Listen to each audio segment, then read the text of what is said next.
Buenas noches, mi nombre es José Manuel Encina, soy director de Interacademy. Está con nosotros el doctor Ricardo Sotillo Antesana, quien es abogado, máster en Derecho Constitucional y Procedimientos Constitucionales, doctorante en Derecho Constitucional y Administrativo, con conocimientos en Derecho Internacional y en Defensa Jurisdiccional de los Derechos Humanos, docente universitario de muchos años, de pre y posgrado en Bolivia. Tiene experiencia en planificación, ejecución de evaluación, proyectos sociales y políticas públicas con personas con discapacidad, adultas y adultos mayores, con jóvenes privados de libertad, mujeres privadas de libertad y jóvenes de unidades educativas públicas. Todo ello bajo un enfoque de derechos, género, intergeneracionalidad e interculturalidad. Tiene experiencia de trabajo en universidades, instituciones gubernamentales y no gubernamentales, organizaciones sociales de base. Experiencia de trabajo en red y voluntariado, trabajo en facilitación de talleres y espacios de aprendizaje sobre derecho constitucional, derechos humanos, prevención de violencia por cuestión de género, planes de vida, autoconocimiento, identidad juvenil, sexualidad, participación ciudadana y control social.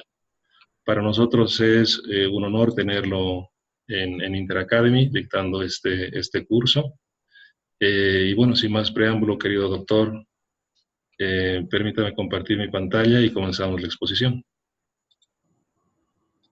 Excelente, José Manuel, muchas gracias. Buenas noches a todas las personas que de una forma muy interesada se han inscrito a este curso, que es nuestra tercera versión, así que esperemos estar justamente a las alturas de las expectativas que cada uno y cada uno tiene en relación justamente a este curso sobre la actualización de la Ley 348. Tenemos diferentes temas que vamos a ir abordando junto a ustedes en este curso que se ha constituido y se ha diseñado en 4 módulos. Ustedes ya han llevado el primer módulo, ¿no es verdad?, en relación al uso de la plataforma. Y en este módulo número 2, que ya lo han ido revisando, tenemos el título de consideraciones teóricas sobre la violencia por razón de género. Cuando se diseñó este curso, se había identificado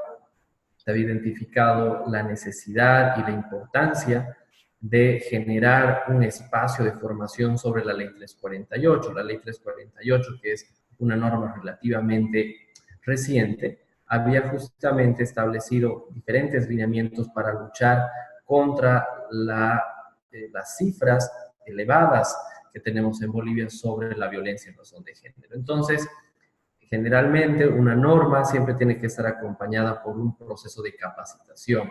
Entonces, la capacitación no ha sido justamente del todo integral, de todo continua, ¿no? Desde los diferentes sectores del Estado. Entonces, en buena hora que ustedes están tomando este curso para ir justamente elaborando todo. Entonces, la temática no solamente de esta videoconferencia, sino de las siguientes va a desarrollarse de la siguiente manera. Durante unos breves minutos, unos 30 minutos, yo voy a hacer una explicación del material que tenemos y luego vamos justamente a abrir el debate para que cada uno y cada uno de ustedes pueda lanzar las preguntas, algún comentario, algún elemento que no haya quedado claro en relación a los temas que estamos abordando. De esa manera iniciamos con el módulo 2, que hace referencia a las consideraciones teóricas sobre la violencia en razón de género. Entonces vamos a tener un temario que vamos a identificar en la siguiente diapositiva.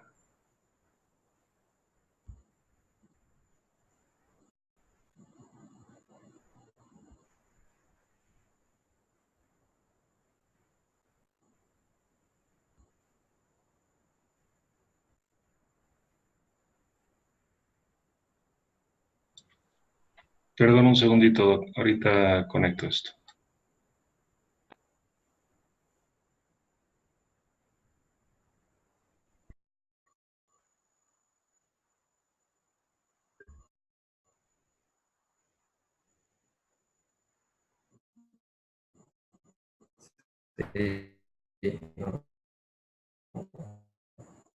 Esto pasa en vivo, así que no hay problema.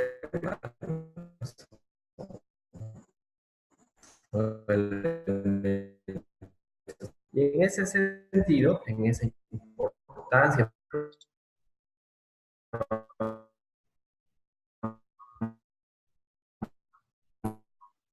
nos identifica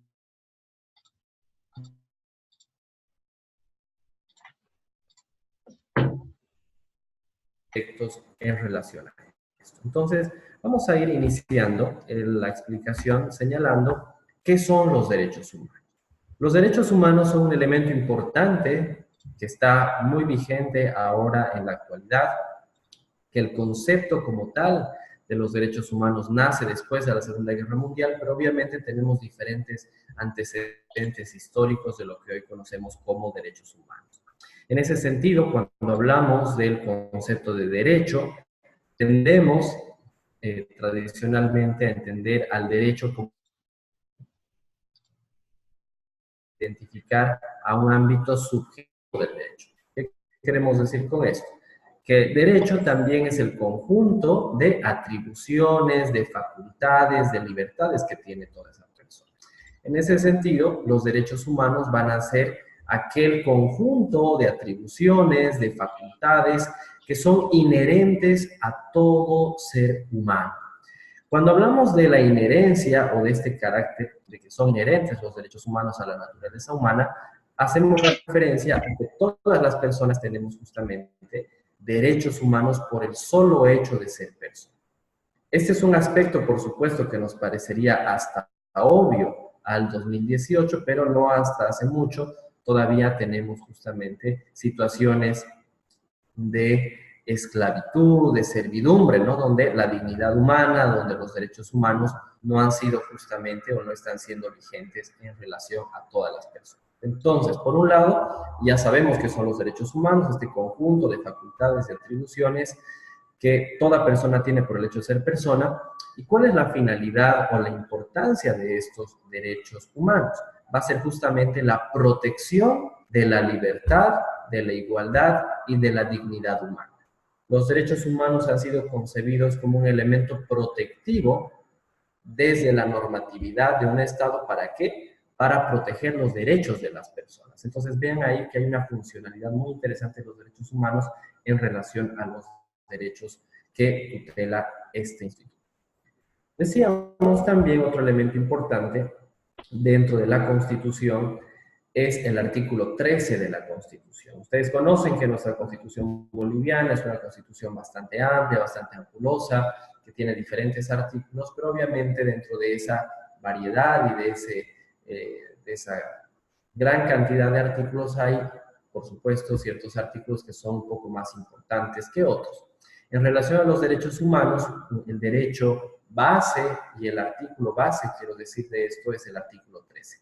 Y el artículo 13 de la Constitución establece, por un lado, las características de los derechos humanos y establece el deber del Estado en ser el garante y el protector de los derechos humanos. Entonces, hemos visto el concepto, hemos visto la importancia y estamos viendo la función del Estado, que es justamente reconocer y garantizar el ejercicio de los derechos humanos. ¿Cómo lo reconoce?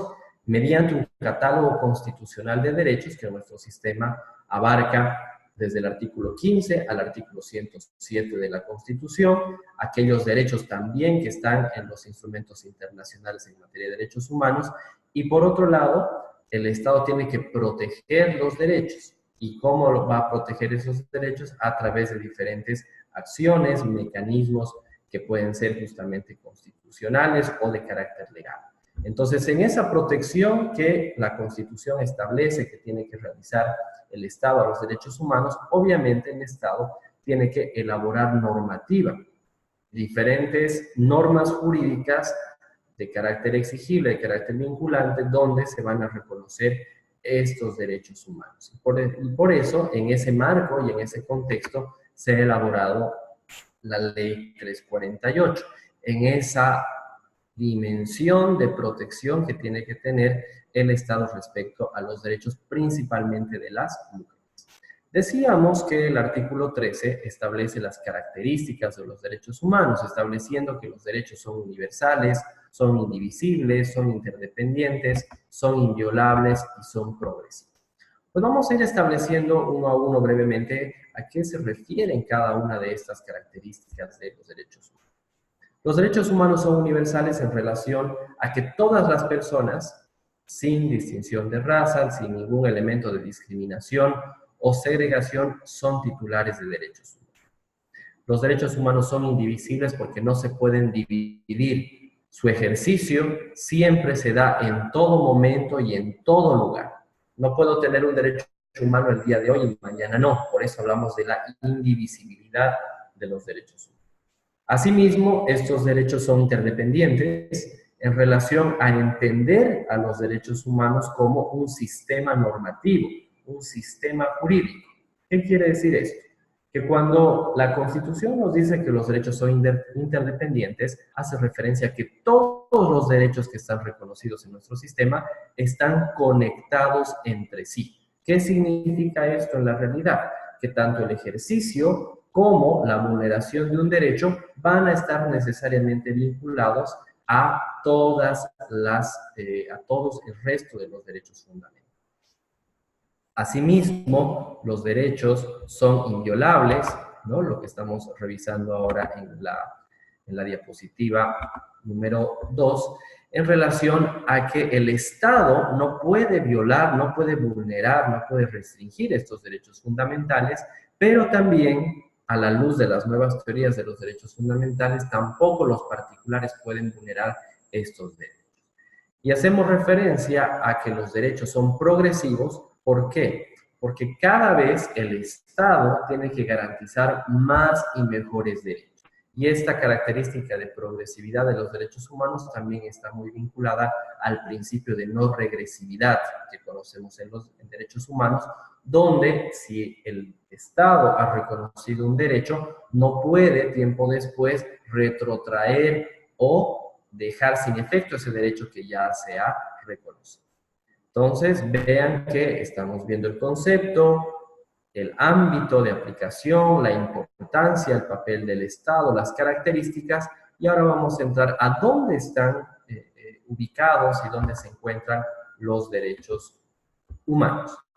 Por un lado, decíamos que la Constitución, en sus dos grandes funciones de limitar el poder y reconocer derechos, toda Constitución cuenta con un catálogo de derechos, con un catálogo constitucional de derechos por el cual el constituyente reconoce un listado de derechos que tienen las y los gobernados, toda la ciudadanía en general. En ese sentido, el artículo 15, desde el artículo 15 hasta el artículo 107, va a estar plasmado en este catálogo constitucional de derechos fundamentales. Asimismo, también vamos a tener un catálogo de garantías constitucionales, estableciendo que el derecho es una atribución, una facultad que protege la dignidad humana, y una garantía es una herramienta de carácter normativo que nos permite materializar el ejercicio de esos derechos. Entonces, también tenemos un catálogo de garantías que están reconocidos desde el artículo 109 al artículo 124 de la Constitución.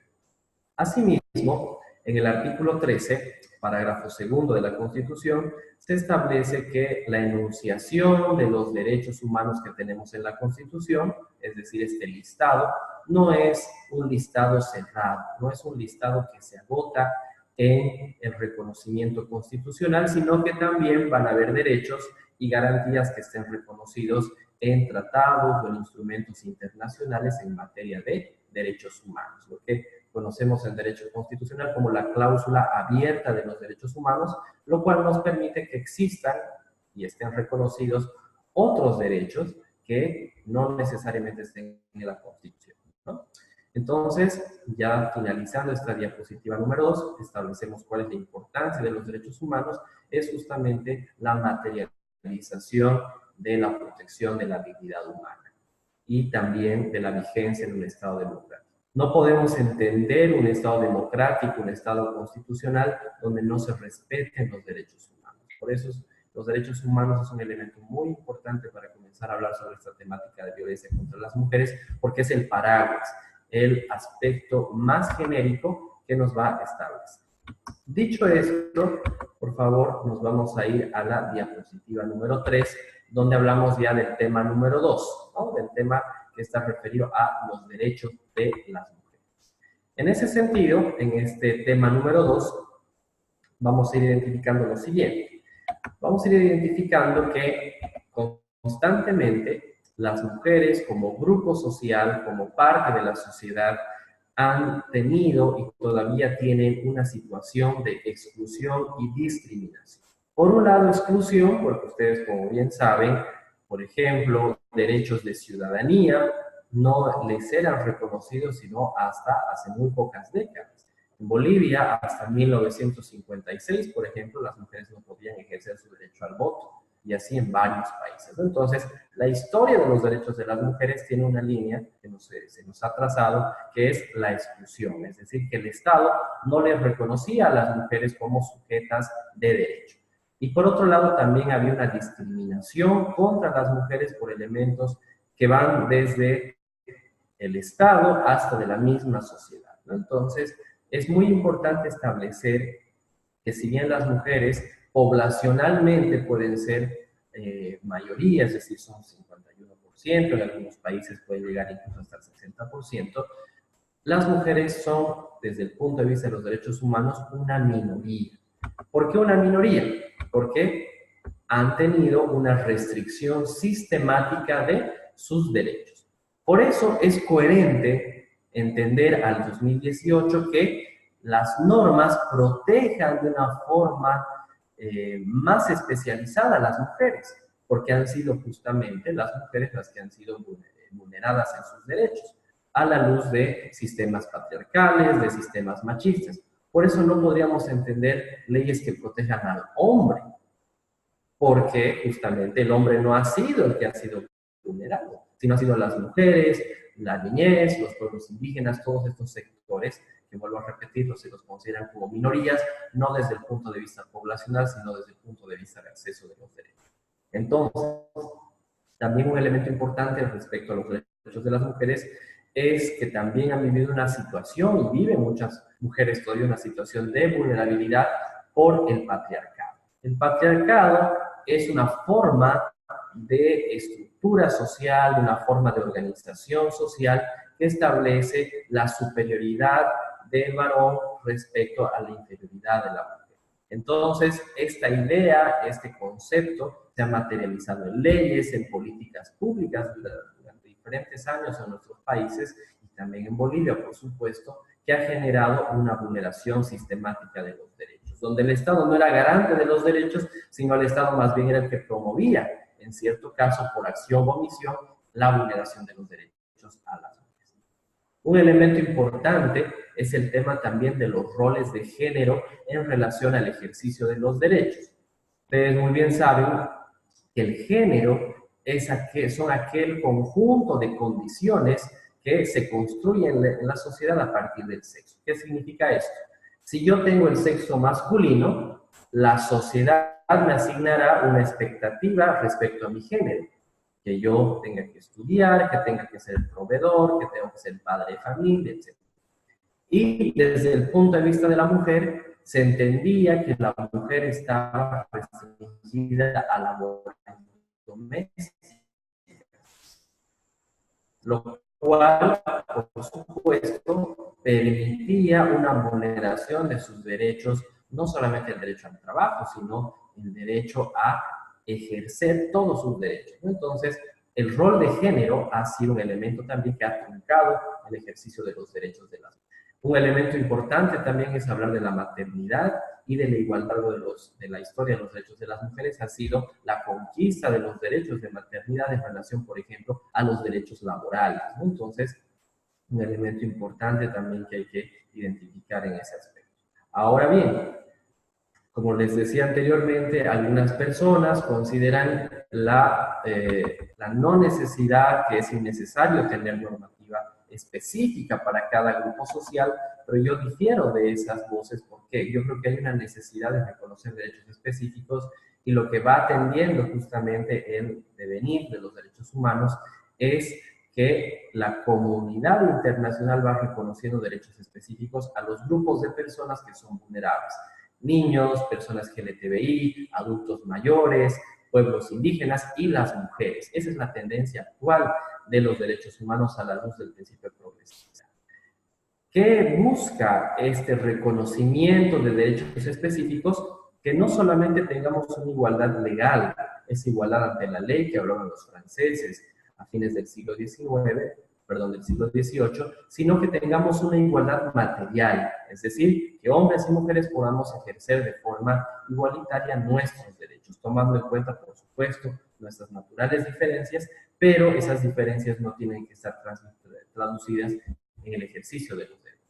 Por eso, en relación a hablar de la lucha de la violencia contra la mujer, el derecho base es el derecho a la no discriminación, lo que está previsto en el artículo 14 en relación a que el Estado sancione y prohíbe todo tipo de discriminación basada en sexo y en género, donde obviamente el tema central ahí son las mujeres.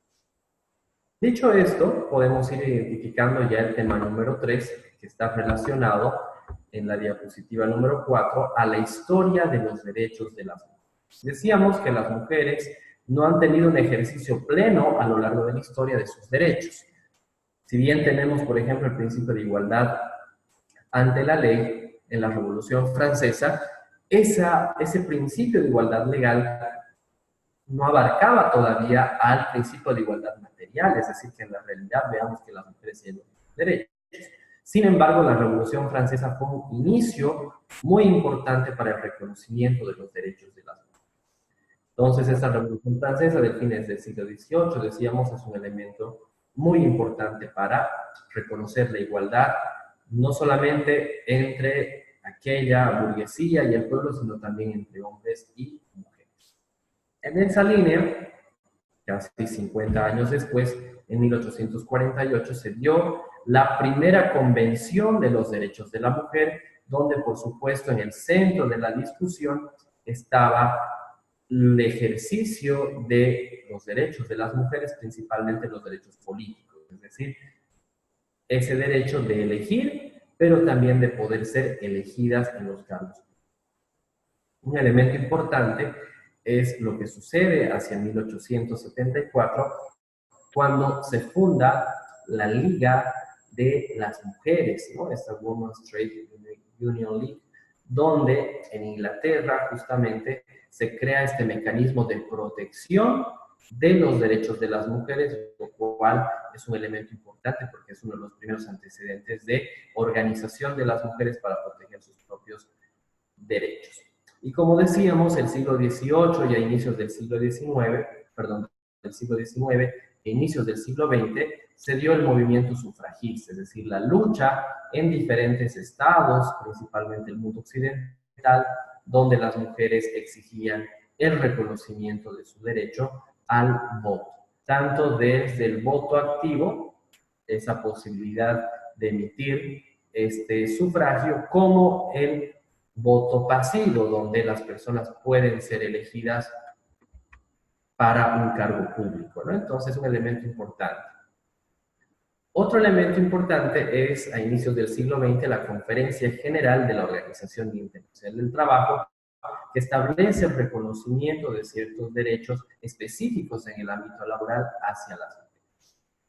En 1946, un año después de que fue creada la Organización de Naciones Unidas, se crea la Comisión de la Condición Jurídica de la Mujer, que va a ser un elemento importante para lo que hoy conocemos, por ejemplo, como ONU Mujeres. Ustedes saben que el sistema de las naciones, de la Organización de Naciones Unidas, tiene diferentes órganos, y entre uno de ellos está ONU Mujeres. Este ONU Mujeres, que se ha elaborado, se ha desarrollado hace no más de una década y media, tiene ya sus antecedentes de 1946. Es decir, esta idea de igualdad de las mujeres ya venía calando mucho en la Organización de Naciones Unidas.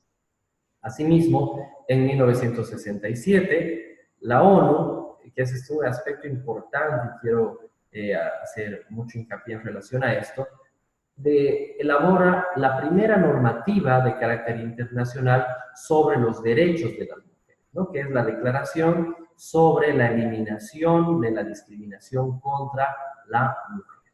Entonces, esta es una declaración que, como ustedes bien conocen en derecho internacional, la declaración no tiene una fuerza vinculante, pero es importante porque por primera vez se coloca en el debate internacional que hay una discriminación contra la mujer y que es tarea de los estados que pertenecen a la Organización de Naciones Unidas de eliminar esta discriminación.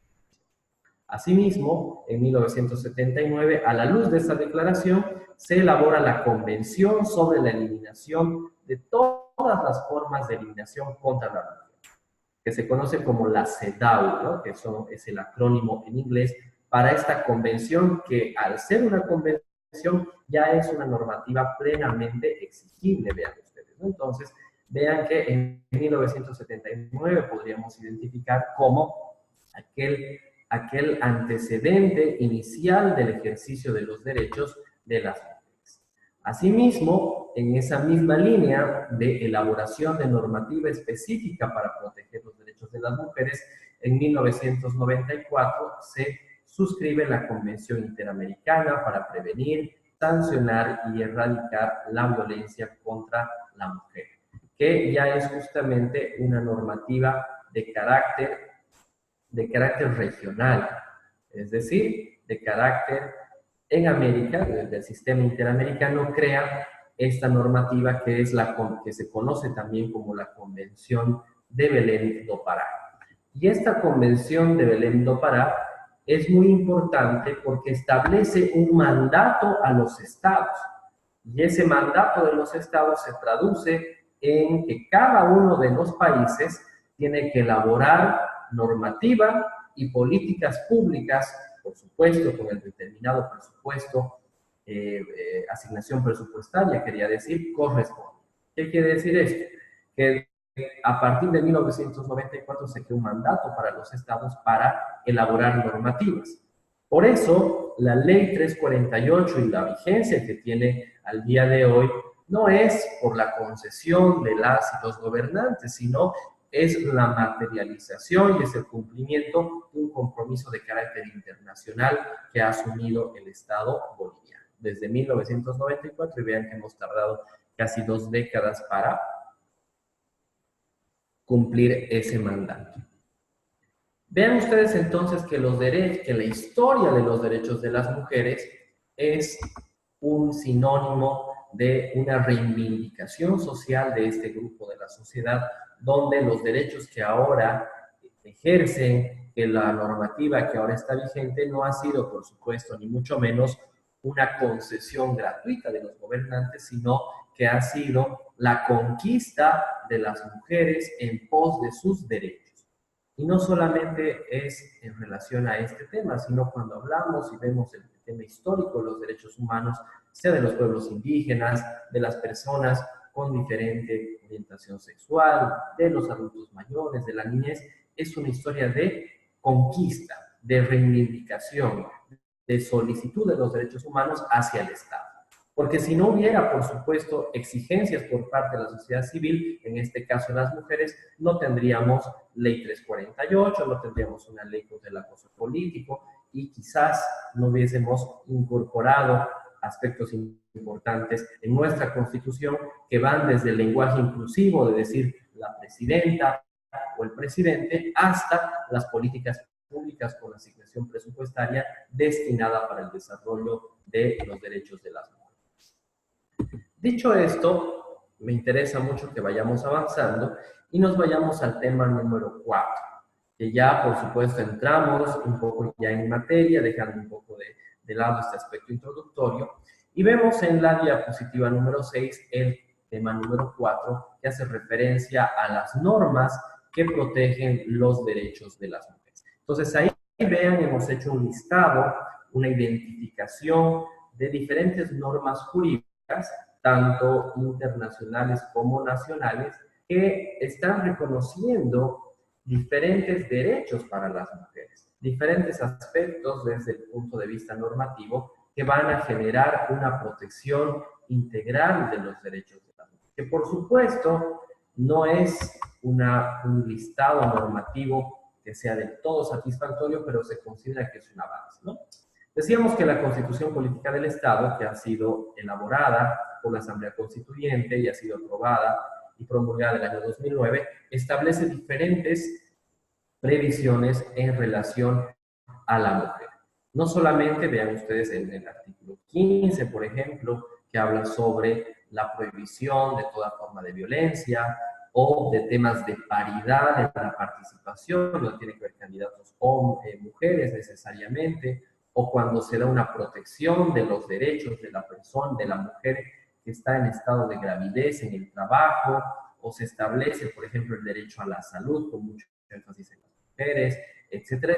Son elementos que la Constitución ha innovado y ha mejorado para el ejercicio de los derechos. Y obviamente que la Constitución se puede quedar corta en algunos aspectos, y ahí, desde ese paraguas importante que es y se constituye la Constitución, han sido identificados diferentes normas, ¿no? La Declaración Universal de los Derechos Humanos de 1948 también es importante porque reconoce el establecimiento de que hombres y mujeres tienen justamente los mismos derechos, que no es un aspecto no menor, porque a partir de esa idea de igualdad de derechos se han generado diferentes normativas en carácter tanto en el ámbito internacional como en el ámbito nacional.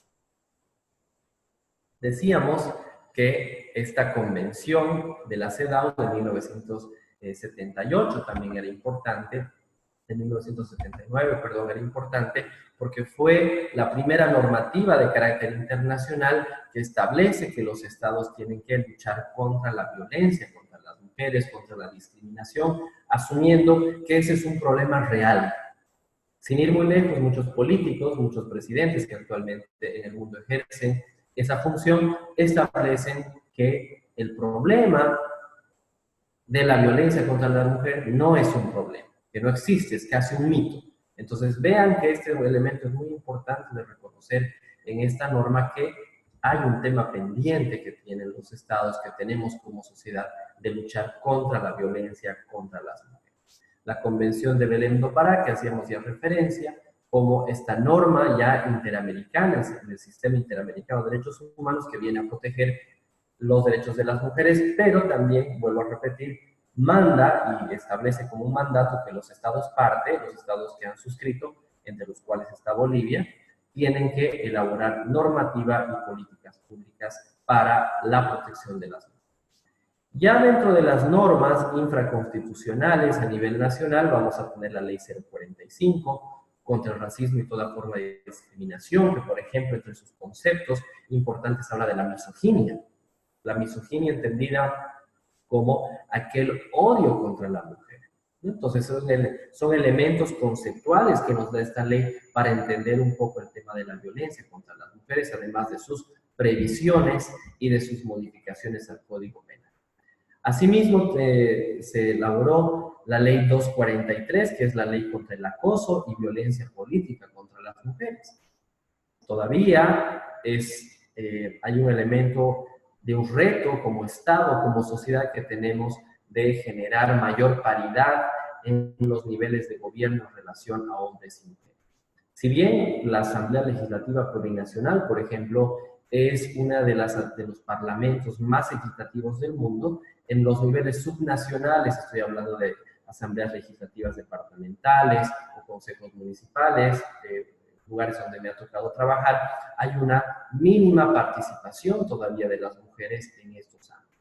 Y peor aún, cuando una mujer llega a ser concejala, a ser presidenta del consejo, ser alcaldesa, gobernadora, que no hemos tenido todavía el caso, o una asambleísta departamental, se identifican conductas machistas, misóginas de algunos servidores públicos en contra de esa función de las personas, que incluso en algunos casos, como vamos a ver, han llegado a la vulneración de derechos en relación a las agresiones físicas o inclusive la muerte.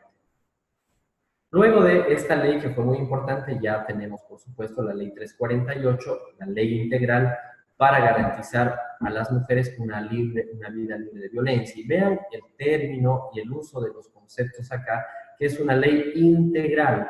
¿Por qué es una ley integral? Porque va a involucrar y va a poner tareas no solamente al Estado central, sino a las autonomías, al nivel educativo, a las universidades y a la sociedad civil en su conjunto para que podamos involucrarnos en la lucha contra la violencia hacia las mujeres. Y una ley muy importante que se ha elaborado hace un par de años es la Ley 807, la Ley de Identidad de Género. La Ley de Identidad de Género permite a una persona cambiar su género, que hace referencia a su identidad. Entonces, también aquellas compañeras transexuales, transgénero, que antes no estaban protegidas por un tema de su identidad, ahora también son consideradas mujeres y ejercen todos los derechos que la ley y la Constitución facultan y reconocen a las mujeres a través de esta ley de identidad de género, que considero personalmente que es un gran avance para el ejercicio de los derechos humanos y para la progresividad. Decíamos que los derechos humanos cada vez se tienen que ir mejorando, actualizando, y el Estado tiene que ir reconociendo más y mejores derechos. Entonces, que una persona que no estaba de acuerdo con su género y pueda cambiarlo a través de su carnet de identidad, de sus documentos, es un elemento de avance de los derechos humanos, ¿no? Entonces, vean que la normativa en nuestro país, en un elemento muy positivo, va avanzando al reconocimiento de aquellos derechos. Sin embargo, pese a algunos aspectos que tiene la normativa en relación a los avances, en relación a las conquistas que se tienen, y en el tema número 5, ustedes identifican ahí en la diapositiva número 7, algunos datos y cifras de la violencia por razón de género en Bolivia. Les he colocado muy amablemente un material de apoyo, un material de lectura que ustedes lo van a poder revisar, donde el Ministerio de Justicia, junto a varias instituciones, en el año 2006, se ha elaborado una encuesta de prevalencia de características de la violencia contra las mujeres, donde se han recibido y se han recabado algunos datos muy interesantes. Entonces, yo no quiero, por supuesto, adelantarme a lo que ustedes van a revisar, pero los datos y las cifras de violencia son bastante interesantes que nos tienen que llevar a la reflexión de la siguiente idea: que la violencia contra las mujeres es un elemento que se da en todo momento y en todo lugar. Cuando veamos la ley, en el siguiente módulo vamos a identificar diferentes tipos de violencia. ¿Qué quiere decir esto? Que las mujeres, lastimosamente, al pleno año 2018, siguen estando violentadas en las universidades, en los colegios, en sus fuentes de trabajo, en las calles, en la pareja. Entonces, vean ustedes que, por un lado, tenemos la normativa, que es muy protectora, pero por otro, tenemos datos bastante alarmantes, y eso van a ver ustedes en la Encuesta Nacional de Demografía y Salud, en el censo del año 2012, y esta encuesta que ustedes la van a revisar. Entonces, ahí podríamos preguntarnos si tenemos la normativa que protege, ¿por qué hay estos datos tan elevados?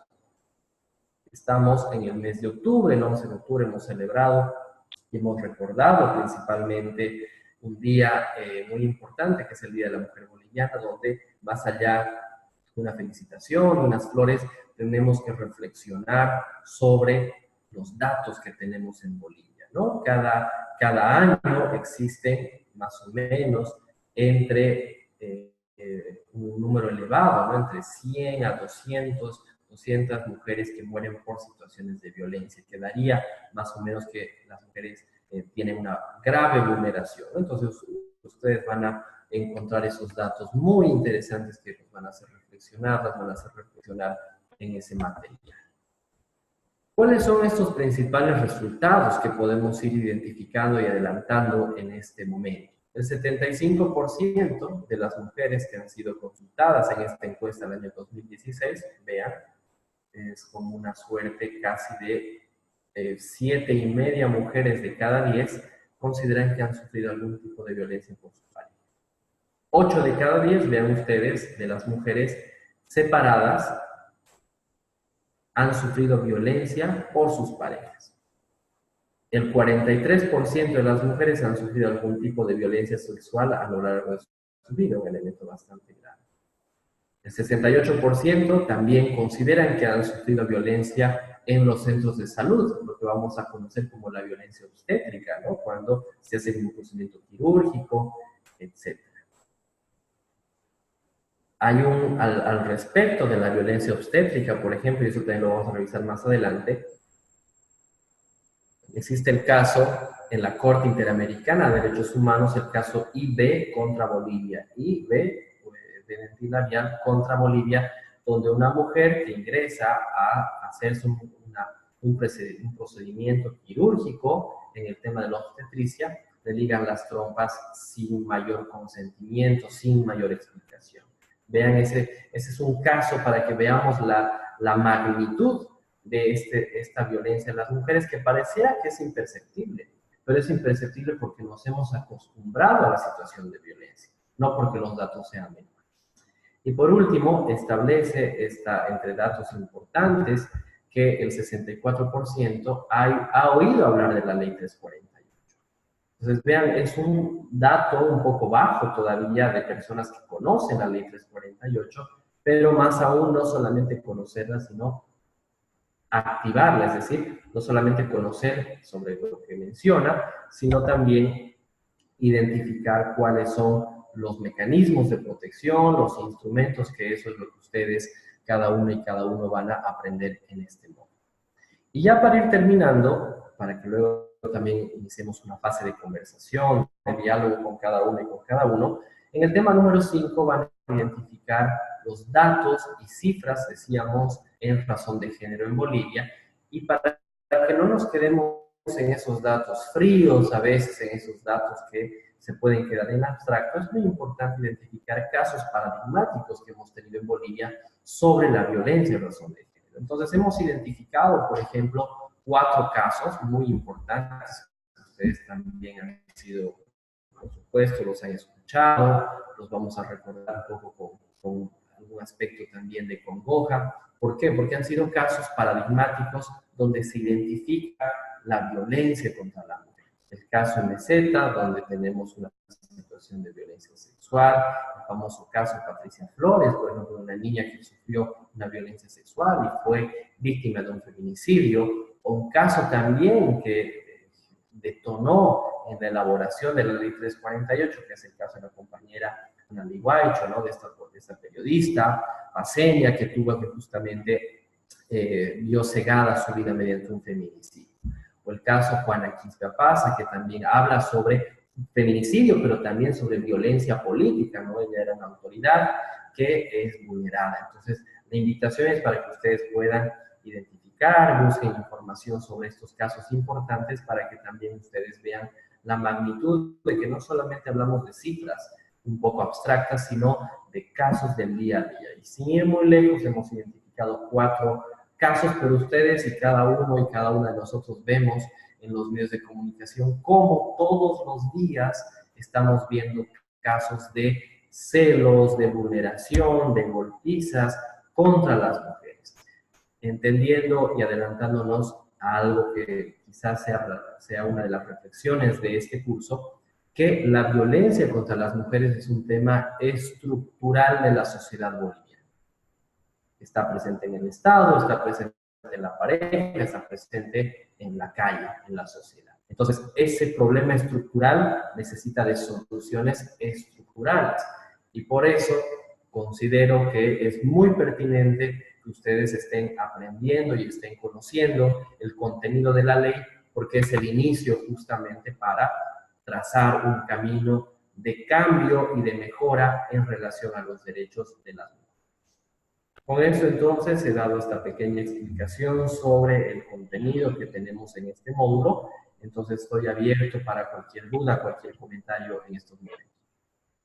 Gracias, querido doctor. Vamos a invitar a los participantes que están en línea, pueden utilizar su micrófono o también hacer uso del chat que está disponible en la plataforma. Si tienen alguna consulta para el facilitador, por favor, pueden habilitar su micrófono o su video.